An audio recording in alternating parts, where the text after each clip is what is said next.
ametenda mema huyu Yesu, ndiyo maana leo ninamtukuza. Ametenda mema huyu Yesu, ndiyo maana leo ninamtukuza, ninamtukuza, ninamuinua, ninamtukuza, ninamuinua kwenye maisha yangu.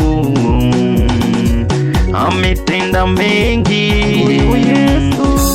mimi niliyodhalauliwa na watu, mimi niliyosemwa na watu, mimi niliyotukanwa na ndugu jamaa, Yesu ameniheshimisha.